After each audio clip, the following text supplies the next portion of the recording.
niyerekwa ndarigira yego nga 7 ku 10 ariko ndabwo ari cyane ng'ubuhanuzi yerekwa n'ubuhanuzi ubuhanuzi baburenze yerekwa baburenze rwose baburenze buriya na Paulo ari guhugura hara mu Bakorino yaravuze ngo mwifuze imbano nyinshi ngo ariko cyane cyane mwifuze guhanura nyuma y'uyu munsi ku buryo David nshobora kwishana kugira ngo uyu munsi yenda turi kuwa 6 ariko kuwa mbere uzakora urugendo umuntu uzasura azagwereza amafaranga 800 icyo gihe mba ngweretse ahazaza hawe Imana iguhindurira izina Mana tugirire neza ngo aravuga ati wetenya kuko nagucunguye naguhamagaye mu izina ryawe uri uwanje.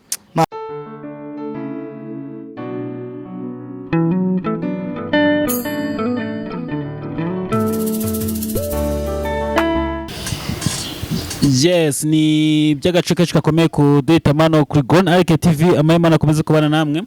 Njyewe nitwa David nk'ibisanzwe ndabasoje nose mwamuherereye mwamuri mu Rwanda cyangwa hanze y'u Rwanda. Mwumve ko mbasoje kana babwira ko mbakunda cyane ve ku mutima n'abakunda cyane ve ku mutima. Sinakwicana n'uyu muntu muri kubona imbere yanyu n'inshuti yanjye ku buryo bukomeye. Aha turi ni mu murenge wa Rugerero mu karere ka Rubavu, turi ku kigo cy'amashuri cyitwa Rubavu ya kabiri. Rwanda rwateye imbere twica hejuru muri etage. Amen. Amen. Pastor umeze uti? Tumeze neza turashima Imana. Ariko urabona ko nabana mu Rwanda biga neza. Cyane muri etage. Reka buriya u Rwanda twaribohoye. Twaribohoye no kuri indirimbo niyo ngiro abanyarwanda twaribohoye. Yego. Umeze ute? Tumeze neza turashima Imana nubwo mvite maka mu mutwe. Ntabwo umutwe bihagaze neza ariko kubera Imana. Oya basobanura neza. Basobanura neza. Uravuze ngo umutwe ntago bihagaze neza. Bashobora kubyumva bitandukanye. Basobanura neza. Umutwe uri kunjya mu gake. Yego. Si cyane. Ariko kubera Imana biraza kugenda neza. Ndambamvu iri butume abantu bacu batumvisha ijambo ry'Imana. Batadukurikirana biribuze kugenda neza. Yego nanjye naza kugukoresha gake ntago ndi bugukoreshe cyane. Hano ushaka ngo arashana cyane buriya. Buriya uko tugenda tuganira ijambo ry'Imana uretse no gukiza abari ko twumva ni nako natwe riduhembura. Ni nako natwe ridukiza. Yes, uyu ni Pastor Laban, ni umuhanuzi, ni umukozi w'Imana, ni umwana w'Imana, ikiruta byose akunda Imana. Amen. Basi abantu bamenye ko mani kumwe n'abahanuza kenshi. Buriya Imana yakuzaniye igihe natwe twadukeneye umuntu ngawe udufasha kuko burya hari igihe abantu dukorera Imana ugasanga turabo mu mudugudu turabe mu ikaritsiye turabo mu karere ariko kuko Imana yakuzaniye igihe uyu munsi turenze u Rwanda kubera Imana.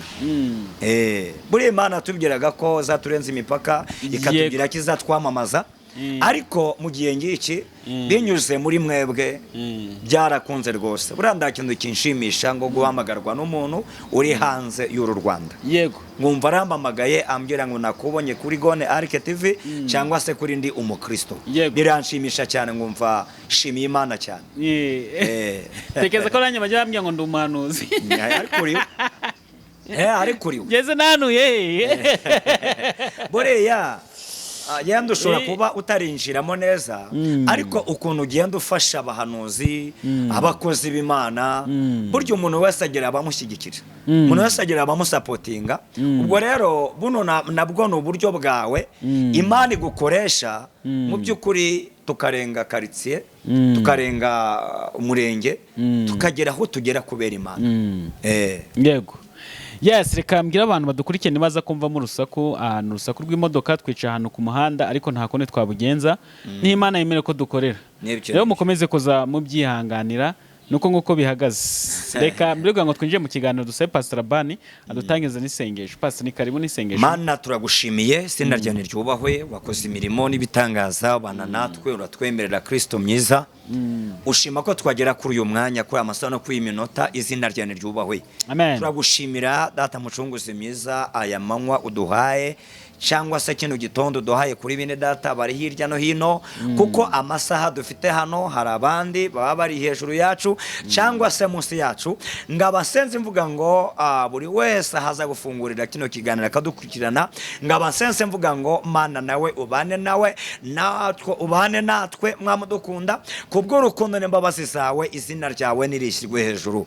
Ngagumana natwe dufashe utwegere duhamagaye Imana y'urukundo ize ibane natwe mudukunda utangirane natwe urangizanye natwe kandi nanone uyu mushiki wacu utwumva kwikorana buhanga nawe umugirire neza ubwo tugenderera nawe umugenderere kuko uri Imana nyamana. Ngatindana natwe kandi ukomeze gufasha bene data bose kubwa Yesu Kristo umwami wacu. Amen, amen. Amen. Yes, Pastor, reka dutangiye kuri iki kintu. Ndakeka kino kiganiro tweka kukivugaho kera ariko byabaye ngombwa ko nanga kubivugaho cyane ko ari abantu babimbajije. Barambwira ngo mbese ko nkunze kubwira abahanuzi imbaraga zose ngo Imana iri buze kumushoboza ngarazikoresha cyangwa se impano zose Imana iri buze kumushoboza arazikoresha. Abantu bahita bavuga ati nizihe mpano zindi zirenze kumuhanuzi? Zirahari. Buriya imbano menya ziri hagati ya 7 na 12. 7 hagati ya 7 na 12. Zo zose ni imbano. Impano z'Imana ishobora kuguhereza. Naho yandabwo zose 12 yaziguha wapi? Zose ziguhaye uba wabaye Imana tayari. Reka none reka tugende tuzivugaho. Ntago twari tuzitinda kwako ni nyinshi. Yego. Ako tagenda tuvuga amazina yazo. Iya mbere n'ubuhanuzi. Yego. Urukundo. Ya kabiri. Kwihangana. Ya gatatu. Kwerekwa. Ya kane. Kuvuga ubutumwa. Ya gatanu. Abigisha. Ya gatandatu. Abavuga butumwa. Ya munani. Abo kurobanura imyuka cyangwa se kurobanura izindi ndimi. Ya cyenda. Ya cyenda. Ni ya cyenda. Reka tugarukisha. Ariko ziri hagati ya 7 na 12 imbano Imana itanga cyangwa se Imana iduha nizo mbano ziri muri 12. Reka twigiye kwiza impano. Kwigisha no uvuga butumwa. Tugerageze kuzitandukanyiriza. Kwigisha n'ubuvuga butumwa. Ubundi umuvuga butumwa ni wa wundi uza kubita rwose haleluya amina muzamura icyo cy'Imana. Bibiliya iravuga ngo bazabonisha no abagenda bububa akubita mbega akaba ndakintu yakubanguranye mbese akaba ndakintu wamubaza. Ariko kwigisha n'ubundi kwigisha no kwigisha n'abantu basangira ijambo yenda tukavuga ngo tuganine se kwiri ijambo ry'Imana. Yenda urugero tuganenda kuri Matayo 5. Yesu yerekana abahiriwe abari tukavuga ngo reka tuganire kuri ijambo ry'Imana. Ko hano bavuga ngo hahirwa abanyembabazi. Gice cya 5 ku murongo wa 5 bavuga ngo hahirwa abanyembabazi kuko aribo bazazigirirwa cyangwa se ko aribo bazabona isi. None tukaganira hano ni iki Yesu yashatse kuvuga. Ko yavuze ngo hahirwa abanyembabazi kuko aribo bazaragwa isi. Ni iki Yesu yashakaga kubyera abantu ba tukaganira ngavuga uko mbyumva n'ukavuga uko byumva ukaba wambaza icyo utasobanukiwe uko no kwigisha. Kono kwigisha ari ukwigisha no kuvuga ivuga butumwa niyo yubasha cyane kuruta yindi. No kuvuga ubutumwa no byose ndabibasha. Kuvuga ubutumwa yubasha cyane kurusha yindi. Kuvuga ubutumwa. Kuvuga ubutumwa rwose. Reka tujye gutandukanya. Yego reka dutandukanye ubuhanuzi no kwerekwa. Kwerekwa. Bino ni ibintu bibiri ariko bijya gukora kimwe. Umuhanuzi nuhanura ibizaba bitaraba cyangwa se agahanura ibigiye kuba. Umuhanuzi ni umuntu nanone ushobora guhanura umuntu umwe, ushobora guhanura abantu 5, ushobora guhanura itorero muri rusange, ushobora guhanura igihugu, ushobora guhanurira ibihugu. Uwo ni umuhanuzi. Ariko kwerekwa ni nguko ngewe nshobora kuba ndi hano tayari Imana igahita yenda inyereka imbanuka igiye kubera i Kigali Kimirongo tayari ngahita mbibona kandi ngabibona ngabibona hagiye gucamo iminota 15 bikaba ngaba ndi hano ariko ngahita mbona ibintu biri Kigali. Uwo ni umuhanuzi? Oya, iyerekwa. Uwo ni iyerekwa? Ryo ni iyerekwa. Bivuze ngo umuntu ashaka kugira impano. Nanone iyerekwa kimwe nuko wowe David twicaranye hano, Imana ishobora guhita inyereka ko mu gitondo nubwo rukungoresha ikiganiro cy'ubukamana ariko ko warwanye na madamu wawe, Imana igahita ibinyereka, ikanyereka uburyo waramufashe mu ishingu muhamajido, Imana igahita ibinyereka, gahita tumva nubwo ugiye kungoresha ikiganiro ariko banza wihane. Igahita ibinyereka. Iyerekwa nanone uko rikora, Imana ishobora kumbishurira ibyo ushaka gukora bibe, yenda se ugambire gusambana nimugoroba, nje Imana igahita inyereka uri kugenda, ikanyereka ugiyeyo, ngahita ngukebura ngakugarurira aho ngaho utarajya mu gikorwa. Nje niyerekwa? Niyerekwa. Bivuze ngo ushaka kugira impano yiyerekwa udafitiye ubuhanuzi? Hari n'abagira impano ziyerekwa ariko ndabuhanuzi. Hari n'abagiriye ubuhanuzi ntayerekwa ariko ndayerekwa, agahanura gusa. Muri zo zose we iyo wuzuza neza ni iyihe? Iyo nuzuza neza ni ubuhanuzi. Niyerekwa ndarigira nga 7 ku 10, ariko ndabwo ari cyane ngo ubuhanuzi. Iyo wuzuza neza no ubuhanuzi. Ubuhanuzi ari yerekwa n'ubuhanuzi ni cyo kintu kiba kirenze kuruta ikindi. Yerekwa n'ubuhanuzi. Ubuhanuzi baburenze yerekwa? Baburenze rwose, baburenze buriya. Na Paulo ari guhugura hara mu Bakorino yaravuze ngo mwifuze imbano nyinshi, ngo ariko cyane cyane mwifuze guhanura. Ahanura bundi ubuhanuzi bwiza n'ubwubaka, bukubaka itorero, bukubaka igihugu muri rusange. Niyo mpamvu yavuze ngo mwifuze imbano ariko mwifuze guhanura. Iyo igihugu cyagize amahirwe kikabona abahanuzi beza, kiriya gihugu kiba gitekanye. Iyo itorero ryagize amahirwe rikabona abahanuzi beza, ririya torero riba ryubakitse. Pana babahanuzi babane baza abanura byacitse, ibintu gitucyenda kugwa, imvura igiye kugwa ari nyinshi, abantu birazambye, tugaramo mu buhanuzi. Ariko buriya abahanuzi cyo tuberaho nuko rimwe na rimwe Imana itwereka ibikomeye, ariko itwereka ibikomeye yidashaka kubiba ko bitubaho. Huki impamvu Imana itwereka ibikomeye, Imana ibigira ngo tubifatira akanya, tubisengere, tuburizemo ya migambi mibisha ibishaka gutera igihugu cyangwa itorero cyangwa se umuryango. Hari umwana w'umukobwa tumaze iminsi dukorana, ngiye kwandika kwako nyine bitewe n'impano Imana yamuhaye idasubirwaho. Ngiye kuvuga ngo nkwiki kabisa wa mwana w'umukobwa iriya mpano arayifite, yitwa Julienne. Iyo ngiye kwandikaho nandikaho nk'umukobwa kubwira ahazaza. Abantu benshi bakunze kuvuga ati ahazaza aho umuntu ni gute ahamenya, bakabimbaza kavuga ati Imana yamuhaye impano. Tubwiye nkawe nka pasi. Bundi we ku giti cye ndabwo yamenya ahazaza, nubwo nanjye twicaranye hano mu kiganiro, ariko Imana itangendereye ndabwo namenye biri mu mutima wawe. Ariko Imana ingendereye ikangura ku maso, namenye ibiri mu mutima wawe. Niba ari namenye ibiri mu mutima wawe, shobora no kumenya ahazaza hawe nyuma y'uyu munsi. Ku buryo David nshobora kwishana nakubwira ngo uyu munsi yenda turi kuwa 6, ariko kuwa mbere uzakora urugendo, umuntu uzasura azagwereza amafaranga 800.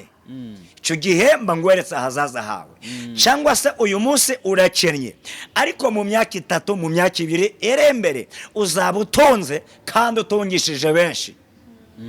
Aho na hazaza hawe. Ariko njyewe ureba uyu ntabwo nabyishoboza, n'umwuka abaje muri njye akambangaho akambishura ibyo bintu agatuma mbikumenyesha, kugira ngo nanone ugendane n'Imana witonze uvuga ngo nubwo uyu munsi ngennye ariko ejo hazaza nzaba meze neza.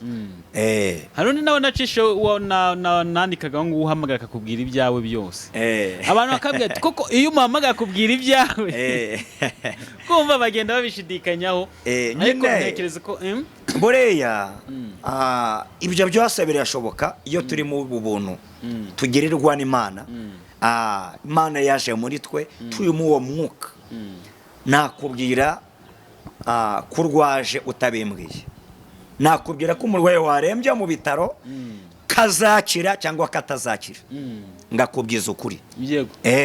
Ariko nanjye ndakindi kiba kibishoboje ni uwo mwuka w'Imana uri muri njyewe, cyangwa se n'imwe akaba arembye bakavura batazi icyo bavura icyo ari cyo, ariko kuko twegereye Imana, nje Imana ikangura ku maso ngareba ibiri hirya y'uburwayi, ngareba ibiri rya dogiteri, nge ngakubwira ngo nubwo bavura kanseri ariko indwara niyi, nubwo bavura malariya ariko uyu muntu baramuroze, noneho bakareka malariya bakavura uburozi. Sepase kankubaza kino kibazo, buriya umuntu akubwiye ati nsengere mfite umurwayi, ukabona umurwayi agiye gupfa, ni ngombwa kubimubwira? Urebye yanduratse k'abantu bagira ubwoba cyangwa se bagakuka umutima, kandi nanone biravuga ngo imbano z'abahanuzi zigengwa na banyirazo. Ngiye nshobora kubona ko umuntu wawe ko byarangiye, ukabona ko byarangiye, yenda nagucunga nareba ngabona ko nimbikubwira ko nawe ubwawe ko biraza kukugwa nabi, ngaba nashaka ubundi buryo yenda nsenga mbikubwira mu buryo bw'ubwenge, ariko mukuri kwa nyako mbonye wa muntu ushobora gufata ibyemaze kandi ukabyihanganira mukuri kuzuye, nuko nakubwira ngo nubwo umurwaje ariko mukwezi gutaha azataha, mubwire yiyeze. Ngo se bagenda bakabwira umurwayi ngiyeze ngo ugiye kuzapfa? Biterwa n'uwari we. Haba hari umurwayi yenda byibuze ugishobora kuvuga ku buryo mumufasha mu rwo rugendo rwo mu mwuka no gutunganya umutima we, gutunganya roho ye, ariko nanone hari uba atari kuvuga. Hari umuntu uba atari kuvuga akaba ari muri koma, by'ukuri ubona ndacyo yakwifasha. Icyo gihe rero twegera umuryango we, niba ari umugabo akaba afite madamu, turabwira madamu amwihanire. Niba ari umudamu akaba afite umugabo, turabwira umugabo amwihanire. Niba afite abana se, turabwira abana bamwihanire. Kandi ibyo Imana ijya ibikunda cyane. Buriya nshobora gukora icyaha, madamu wanjye akagenda akihanira ibyaha nakoze bigakunda, Imana ikampa ijuru. Nyine biterwa n'urwego ugezeho. Ugishobora kwatura ngo Yesu mbabarira ndi umunyabyaha, ukaba wabikora, sava byashoboka. Ariko igihe uri muri koma ubona bitakunda, madamu wawe uburyo mwabanye, uburyo mugendana, ashobora kukwizerera, cyangwa se tw'abakozi b'Imana tukakwizerera dushingiye ku ijambo ry'Imana. Ijambo ry'Imana tubwire ngo iki? Riravuga ngo abo muzababarira ibyaha bazaba babibabariwe. Ni ijambo ry'Imana Yesu yabwiye Petero. Namwe ngo Petero, icyo muzahambira mu isi no mu ijuru kizaba gihambiye, icyo muzahambura mu isi no mu ijuru kizaba gihambuwe. Uyu muntu rero iyo yagize ubwo butwari bwo kumenya kwizera, bene umuntu bakamwizerera, twamwizerera tukamwihanira, umuryango we bakamwihanira, agataha neza ngo umwana w'Imana. Ntabwo nari mbizi ngewe, nibwo nanjye aka ni akantu gashyashya nungutse. Bimenye rero, bimenye birakora. Ubu nshobora kugenda wenda niba umwana wanjye ari gukora ibyaha, njye nkagenda nkamwihanira. Oya, akihara ashobora kubyihanira. Hanyuma gutya tuvugana, ndabwo yenda umwana yenda yaba yarabaye ikirarana, urugero yenda ari mu mujyi yenda i Kigali, ari gucakaza abamama, ari kubashamara amatelefone. Nanjye nicyo kibazo nangiye kubaza. Oya ngo mvukame ngo mana ngo babarira ndi kwihanira ibyaha by'umwana wanjye. Oya ahubwo yenda icyo ukora nk'umubyeyi wamenye Imana, uwo mwana uramusengera, kajya umwegereza Imana, Mana uzamuha agakiza, Mana uzamurokora azava mu byaha. Iryo sengesho Imana igira isubiza, wa mwana akaza kiyana. Ariko none yenda n'urugero ashobora kurwara akaba ari muri koma, akaba nta byiringiro byo kubaho, yego, mu kiteguye by'uko ari buze kubaho. Wa mwana tukamwihanira tuvuga ngo Mana umweze, mugirira ubuntu mweze. Yego pastor, tukamwizerera. Reka tujye mu ijambo ry'Imana. Numva twaganira byinshi tukagera kure. Reka tujye mu ijambo ry'Imana, ariko sinagira navuze kino kintu. Haravuga ati Imana itanga n'impano zo ko wasenga nk'umuntu agakira, ariko udafite ubuhanuzi Imana ikaba yarwaye ikiganza cyo kurambika ku muntu agakira. Birashoboka? Bura gusengera indwara zigakira nayo ni imbano. Kandi indwara ntabwo nabivuze iri muri za mbano 12. Hari gusengera abarwayi bagakira, hari gukora ibitangaza, zo nazo ni imbano, no kuvuga indimi gusa, hari n'abavuga indimi gusa ariko batahanura. Yego, nayo ni imbano. Sigira muri 12 David. Hari none n'uwahawe kurambika ikiganza ku ndwara igakira, ariko ukaba utamubwira ngo vuga ku rurimi, ariko ukaba utamubwira ngo vuga ubutumwa. Yego, wapi? Ariko yasengera umurwayi bigakunda. Ngenda shaka umuntu uzajya usobanura za ndimi abahanuzi bavuga. Zirandimi si? Akageza isobanura kwako niba bavuga we akahita dusobanura ako kanya. Zirandimi tuzivuga, iyo tuzivuza tugasobanura, nyine tuba tuzivuza ariko tukazisobanura. None uwo muntu uvuga indimi gusa atavuga? Uwo rero uvuga indimi gusa atavuga, yandi gihe kiba kizagera akahabwa kuzisobanura, ariko azivuze gusa ndizisobanuke, uwo ni we ubwe uba yifashe. Ntabwo yafashe itorero, ntabwo yafashe undi, uwo ni wowe wigirira neza. Arimo icyo kinyenga cyo mu mwuka no kuvuga indimi, yasabanye n'Imana gusa, ariko ndaca ari bukureyo ngazabyire itorero ati mwumve icyo Imana ivuganye nawe. Yewe rero numva Imana yaduheza umuntu wo gusobanura izo ndimi z'uwo muntu yafunze. Ariko nanone hari insengero byo bijya bibaho, yenda umwe akavuga indimi gusa, hakaboneka undi wakuzisobanura, ariko bose bakaba bari mu mwuka. Ariko ufite akamaro cyane ni wa wundi uri kuzisobanura. Ni ufite akamaro. Yes, reka mbwira abantu badukurikirana kuri Gone Arike TV, turacyari kumwe na pastor wacu, ni umuhanuzi, umuvuga butumwa. Ariko pastor, ariko kintu utansobanuriye muri izi mpano zo gusenga abantu bagakira, kwirukana inyatsi n'iki zose twagiye tuvuga, nize wuzuza neza.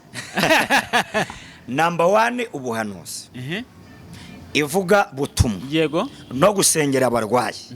Sino mbana kwa 3, none ubundi no kwigisha. Ndi umwigisha reka, rose sindi pastor. Uko ari 3 zose zuzuza neza. Enye. Yes, reka tujye mu ijambo ry'Imana. Mbwira abantu badukurikiye ati mukomeze mwizere pastor, dufite iminota 20 yo kubwira abantu ubwoko bw'Imana. Muri iyo minota 20 ndayiguhaye kugira ngo ikoreshe. Imana ishimwe cyane, murakoze. Imana guha umugisha na bene data badukurikiye kuri Gone Arike TV, ndi umukristo. Mwebwe mwese Imana ikomeze gutindana namwe, kandi no kuri ubwiza bw'Imana bukomeze. Ijambo riri bugukomeze, ijambo riri bukwereke kwera kw'Imana n'imbaraga z'Imana. Ijambo mu by'ukuri riri buguhuza n'ibihe byawe byiza byo kongera gusabana n'Imana. Imana nishirwe hejuru cyane. Haleluya, haleluya.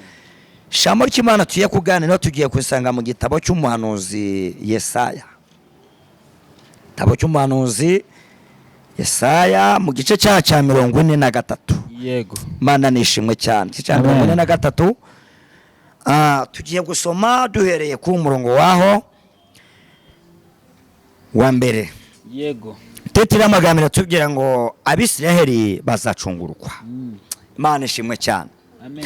Ariko noneho Uwiteka wakuremye wowe Yakobo, yongeza nyavuga ngo nawe washira izina ryawe, wowe Labani, wowe Davide, wowe dukurikiranye, ngo kandi akakubumba wowe Isiraheli. Yego. Wowe Labani, wowe Davide, wowe mame, nawe dukurikiye wahashira izina ryawe. Aravuze ati witinya kuko nagucunguye, naguhamagaye mu izina ryawe uri uwanjye. Nunyura mu mazi nzaba ndi kumwe nawe, nuca mu migezi ndizagutembana, nunyura mu muriro ntuzashya, kandi ibirimi byawo ndibizagufata. Yego. kuko ndi Uwiteka Imana yawe wera wa Isiraheli umukiza wawe, nagutangiriye Egiputa ho incungu, Etiyopiya n'Iseba nahatanze ku bwawe, kuko wambereye ingoramutima kandi ukaba uwo kubahwa, nanjye ngagukunda. Nicyo kizatuma nanjye ingabo zigapfa ku bwawe, n'amahanga ngayatangirira ubugingo bwawe. Ntutinye, ndi kumwe nawe, nsazana urubyaro rwawe, ndukure iburasirazuba nzagukoranya, ngukure iburengerazuba nzabyira ikasikazi nti barekure, n'ikusi mbabwire nti wibimana. Nzanira abahungu banje bave kure, n'abakobwa banje bave ku mbera y'isi. Mwakire neza ijambo ry'Imana. Imana ishimwe cyane bana b'Imana kandi inshuti z'Imana. Shamo ngira ngo tuganireho, tugira ngo mbyure umuryango mugari badukurikiye, babwire ngo Imana igitabara mu gihe gikwiriye. Imana igitabara mu gihe gikwiriye. Imyaka umaze usenga ndabwo nyizi, imyaka umaze uri mu kigeragezo ndabwo nyizi, imyaka umaze uri mu bukonde ndabwo nyizi, imyaka umaze uri wanyu ndabwo nyizi, ye musore ye mukobwa, imyaka umaze utegera isezerano ndabwo nyizi. Icy'ingenzi nakubwira ni kimwe, nuko Imana igitabara mu gihe gikwiriye. Imana ishimwe cyane. Birashoboka ko ugeze ku musozi wo kunanirwa, ariko ari nabwo butabazi bwawe bwari buje. Kandi burya Imana irinda isezerano ryayo kugeza irisohoje. Kandi burya iyo Imana duhaye amasezerano, hari amasezerano y'umunsi, hari amasezerano y'icyumweru, hari amasezerano y'ukwezi, hari amasezerano y'umwaka, hari amasezerano y'imyaka. Imana nishimwe cyane.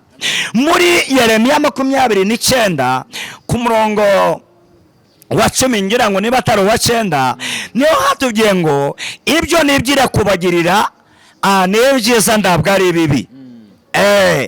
Hakomeza hatubwira ngo imyaka 70 nishira, ngo nsongera ngo ukoranye, ngo ugarukeho, ngo ugarure mu isezerano. Bivuga ngo kiriya gihe cya kera hari n'abahabwaga isezerano, cyangwa se Imana ikabata mu bunyage, ikavuga ngo imyaka 70 itarashira ntabwo nzakugarukaho, nzareka iminsi gukubite, abantu bakugireho ijambo, yemwe bagufataho ijambo, bagucuruze, abakujyana mu nyanya bagushyira mu nyanya, bakujyana mu ndoryi bagushyira mu ndoryi, abagushira mu makenkayore bagushira muri kenkayore, bagutwara mu mangazine bagushireyo, mu madepo bagushireyo. Mana ishimwe cyane. Abakujyana mu dukinjiro bagushireyo, ariko mu gikwiriye. Ibyo byose bizashire. Burya ibyo byose bafite igihe cyabyo byategekewe. Ndagira ngo nibyira umukobwa udukurikiye, ibyo uri kunyura muri iyi minsi bifite igihe cyabyo byategekewe bikarangira. kandi cyo ngundira Imana. Imana ishimwe cyane. Iyo ihanaguye amarira, ikabije kuguhanagura amarira, iguhanagura amarira ikayaguhanagura neza neza neza neza. Iyo Imana ije kuguhanagura, irashika guhanagura amarira ikarangizaho n'ingofu watewe nayo marira. Burya hari amarira, yemye bantu mudukurikiye, hari amarira abari menshi akadutera n'ingofu, tugakomereka ku mitima, tugakomereka no ku mubiri. Abantu bakaza bakakubabaza, bakagushotora, bakaguceba, bakagukomeretsa, bakakubabaza. Ariko Imana yaje n'ingofu ziri ku mubiri nazizikuraho. Imana yacu tugirire neza, iguhanagura amarira yose ikayarangizaho, n'ingofu zo ku mubiri ikazirangizaho. Niba wararwaye n'amavunja inzara zikavamo, inzara zikongera zikamera. Nshuti yanjye, Mana nitwegere kandi tindane natwe cyane. Uyu mugabo wahawe iri sezerano, Bibiliya yavuze ngo ni Yakobo. Yakobo uyu nguyu isa ni Isaka. Isaka agakomoka kuri Aburahamu, kandi uyu Aburahamu niwe wahaye isezerano. Amaze guhabwa isezerano, Imana imubwira ko izamwororotsa, Imana imubwira ko izamugirira neza, Imana imubwira ko azaba sekuru w'amahanga. Abyara Isaka, Isaka nawe abyara Yakobo, Yakobo nawe abyara abana 12, aribo bakomotseho imiryango 12. Uyu rero Yakobo Imana ishimwe cyane. Niwe Imana avuganye nawe kuri murongo wa mbere, ramubwira ngo ariko noneho Uwiteka wakuremye wowe Yakobo kandi akakubumba wowe Isiraheli. Uyu Yakobo ni nawe Isiraheli. Uwiteka rero igihe cyari kigeze cyuko Yakobo yashidikanya mu masezerano, ariko Imana irongera imugarukaho. Maze kumugarukaho irongera iramuhumuriza, iramubwira ngo witinya, wowe uri Yakobo. Umaze kuba Yakobo nguhindurira izina ngwita Isiraheli. Mana yacu nishimwe cyane. Ndagira ngo mbwire wowe dukurikiye, Imana ihindura izina. Imana ihindura izina. Hari uko witwa, bakwita bose bigendeye n'igihe, bakwita kimaranzara bigendeye n'igihe, bakwita gihembuzi bigendeye n'igihe, bakwita mama shase, uri umukobwa uri mu rugo ariko bakwita mama shase cyangwa se shere wanaka. Imana yacu ishimwe cyane. Imana iguhindurira izina, guhindurira izina. Mana tugirire neza. Ngo aravuga ati witinya kuko nagucunguye, naguhamagaye mu izina ryawe uri uwanjye. Mana yacu nishimwe cyane. Yakobo uyu nguyu arangije ku murongo wa kabiri, Imana iratangira imuha amasezerano. Imuha amasezerano kuri murongo wa kabiri, ramubwira ngo nunyura mu mazi nzaba ndi kumwe nawe, nuca no mu migezi ndizagutembana. Rino ni isezerano Imana yari imuhaye. Nanyura mu mazi ntabwo amazi azagira icyo amutwara, naca no mu migezi ntabwo iriya migezi izamutembana. Mana nishimwe cyane. Ndagira ngo nibwirire abantu bafite ubumana muri bo, abantu bafite Yesu muri bo, barashinganye. Intambara ntacyo zabatwara, amagambo ntacyo yabatwara, abarozi ntacyo babatwara, abagizi ba nabi ntacyo babatwara. Kuko iyabwiye Isiraheli ikamubwira ngo naca mu migezi ndaca azaba, naca mu mazi ndaca azaba. Bibiliya ikomeza ikatubwira ngo nunyura no mu muriro nduzashya. Haleluya. Mana ishimwe cyane. Nunyura no mu muriro ndaca uzaba. Ibi nanone bihita binyerekeza kuri bari bagabo batatu, Saduraka, Meshaki na Abedenego, kuko bari barizeye Imana. Burya uriya muriro wari ukarishe, uriya muriro wari ufite imbaraga zo gutwika, ariko mu gihe gikwiriye, Mana ishimwe cyane, mu gihe gikwiriye Imana ibereka ko ari Imana iri mu ruhande rwabo. Imana ibereka ko ari Imana nyembaraga. Imana ibereka ko ari ifite ijambo rya nyuma ku buzima bwabo yatoranije, ku buzima bwabo yahamagaye. Ndagira ngo rero nguha amakuru mushiki wanjye, nawe mwene data ungurikiye. Nakubwiye ngo intambara uri kunyuramo ntabwo nzizi, ibigeragezo uri kunyuramo ntabwo mbizi. Ice kuri amakuru naguha ni uko uri hafi yo gutabarwa. Igihe cyageze Imana gutabare, igihe cyageze Imana kugirire neza, igihe cyageze Imana ugaruke ku buzima bwawe. Yarakomeje abwira Yakobo, aramubwira ngo nzatanga Egiputa ndange na Etiyopiya. Bino byuko ari bibiri byari bihugu bikomeye by'ibihangange, byari bikomeye muri biriya binyejana byatambutse. Niyo mpamvu yavuze ngo biriya bihugu nacemera kubitanga. Buriya abantu mudukurikiye, iyo Uwiteka kuzi, haleluya, yatanga amahanga ariko akakugeza ku cyo yakuvuzeho. Yatanga ingabo nyinshi zigapfa ariko akakugeza ku cyo yakuvuzeho. Imana ishimwe cyane.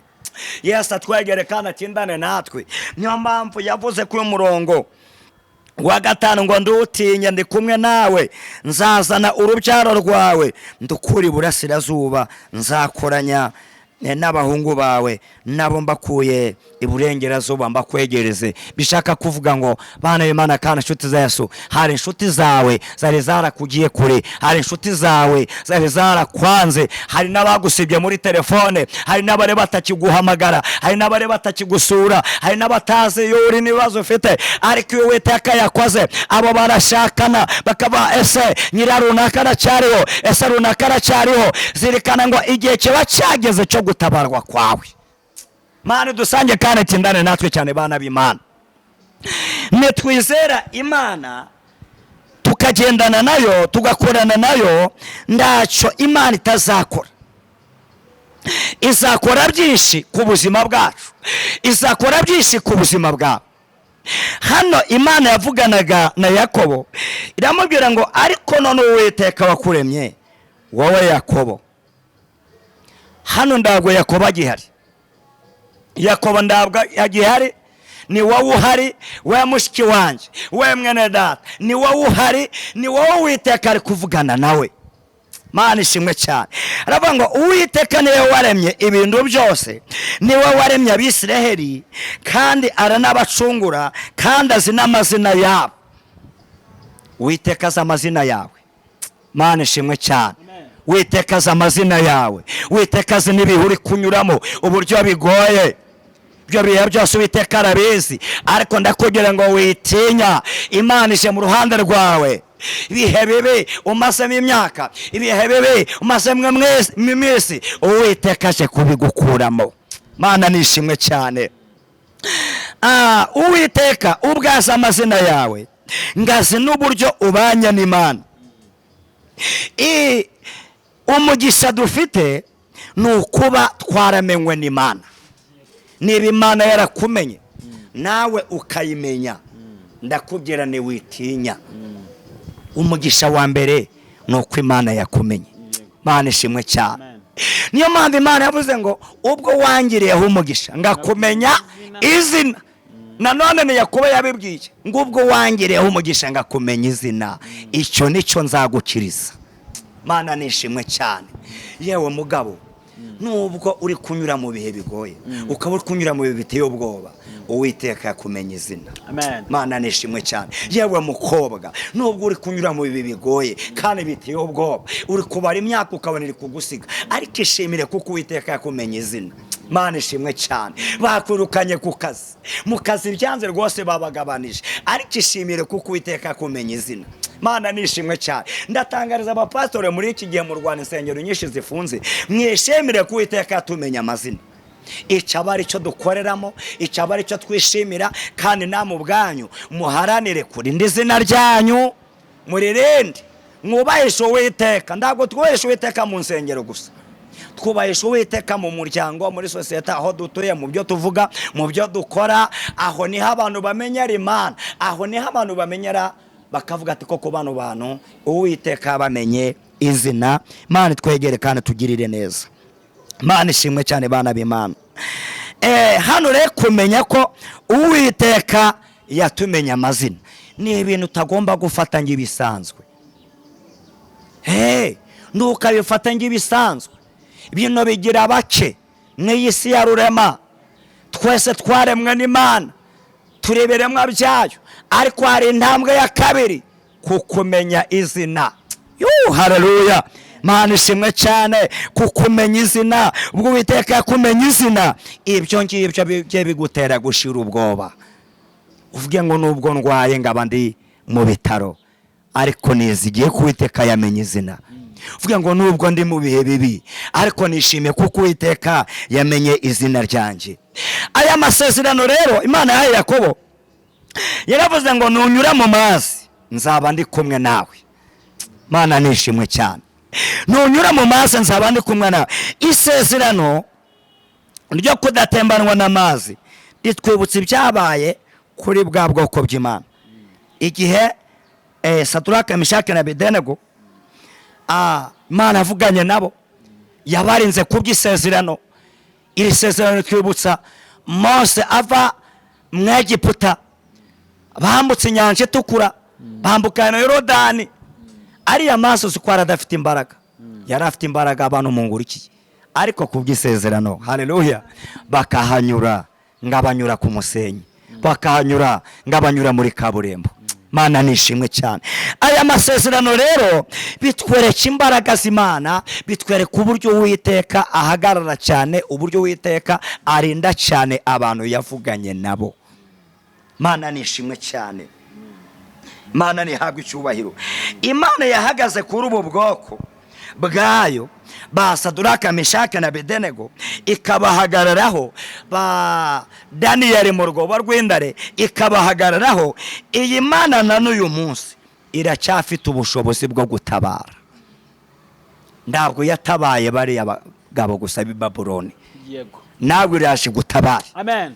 Ya mukobwa nawe iraje gutabara. Amen. Ya mugabo nawe iraje gutabara. Amen. Uri mu bihe by'imburanya, uri mu bihe bigukomereye, ariko nawe iraje gutabare. Iyo Mana yabaye Imana ya Saduraka Meshaki na Abedenego, iba Imana ya Daniyeli, uyu munsi ni Imana ya Labani.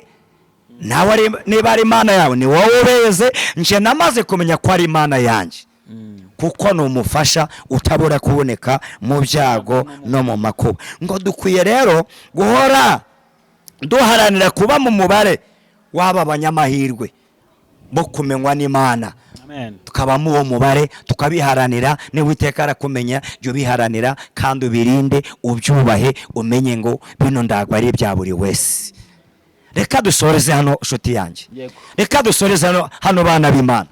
Ariko ndakwenyingira kwegera Imana no gukomeza kuyizera no kugendana nayo. Iyarenze Saduraka Meshaki na Abedenego, iyahaye isezerano Yakobo ikamubwira ngo ndatinye, ni wowe uyu munsi Imana ivuganye nawe. Ntabwo nzaba ari kukwishyuza, ariko humura. Igitondo kimwe umudamu yakijijwe amadeni, Elisa amugirira neza, amadeni avaho. Nawe hari inzira Imana ije guca, hari inzira Imana ije gukemura, hari ibyo Imana ije kurema. Hari umusamariya mwiza